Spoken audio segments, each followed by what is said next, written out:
This video is a quick cuts look at the unbelievable play that Isaac Teslaa turned in late in the fourth quarter of Detroit's 27-13 loss to the Green Bay Packers in Week 1 Sunday afternoon. Teslaa contorting his body, one-handed catch of what was, to be honest with you, a wobbler from Jared Goff. It actually makes it kind of difficult to evaluate the catch to a certain degree. It was spectacular, right? 10 out of 10. But if the ball's wobbling upon arrival, it actually makes it more difficult to snag it like that from a one-handed standpoint. I'm going to let the play flow through here one time and spot shadow Teslaa once the football gets to him, just to illustrate how unbelievable of a catch this actually was. It's actually wobbling on the way to him from Goff, and I'm not sure if the DB touched it or not, which would really add a layer of difficulty to what Teslaa did, in my opinion.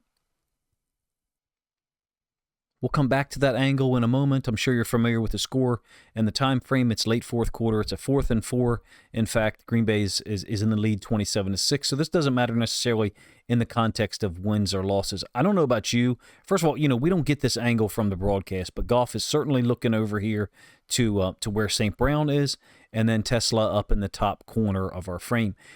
When this ball was thrown, when I saw it live, I thought, we got something similar to this angle here. It wasn't the precise angle, but the first flash of the broadcast screen that we saw, I thought, oh, that's an interception. I don't know what you thought. You're welcome to let me know. I don't want to downplay, obviously, what Teslaa did. In fact, I think it accentuates it. The throw wasn't a poor throw from Goff because it went to his intended receiver.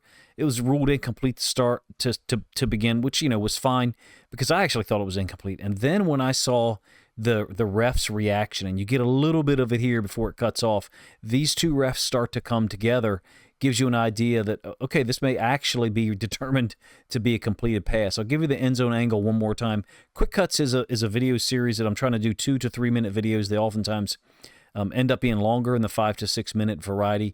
Look, the Lions were outplayed, right? We know that on both sides of the ball, specifically the offensive and defensive line. Teslaa's effort here says a lot. He didn't play a ton of snaps. I think it was 14 or 16, somewhere in that range. Goff is looking over there immediately, like I said, in the initial startup to St. Brown and or Teslaa in the top back left corner from Goff's perspective. For Teslaa to come in there and do this, I think says a lot because it just means the kid's a baller. I mean, he's just an absolute baller. It's Detroit already knew what they had from the preseason. This is like Hello World, kind of, if you're old enough to remember Tiger Woods. As I said a moment ago when we spot shadowed it, the ball's already wobbling. It certainly looks like that DB touches it to me. But, we don't have a great angle necessarily to be able to discern that. And I think that just makes this catch look even better. The standpoint that it got deflected ever so slightly, Teslaa is still able to come down with it. That's going on his career highlight, and no matter how long he plays for real. It's an absolutely amazing catch that Detroit fans, we all wish that we could really celebrate more. As it relates to his snaps, I think his snap count's going to go up. I just don't see a way that it doesn't after a catch like that. There's too much attention on it from the standpoint of his position coaches and the other players on the team.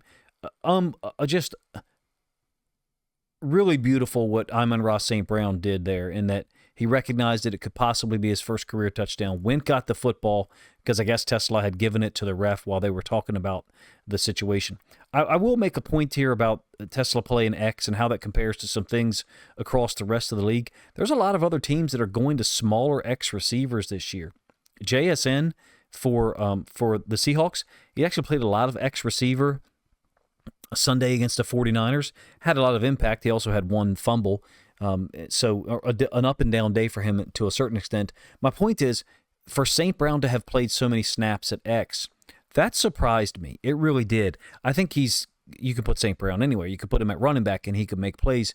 I do hope that they put Teslaa in a little bit more, 25, 28 snaps a game, somewhere in that range. I'm not sure that he's really ready for. I know that Brad Holmes talked about his blocking in the lead up to the draft, but I didn't see any of that in the preseason, to be honest with you. I didn't see the high quality blocking that Brad Smith alluded to. Not saying that he can't get it done because he's a big, strong guy and he's very willing. And as we saw from this catch late in the fourth quarter, he's going to play as hard as he can throughout. I'm looking for him to get more effort this week.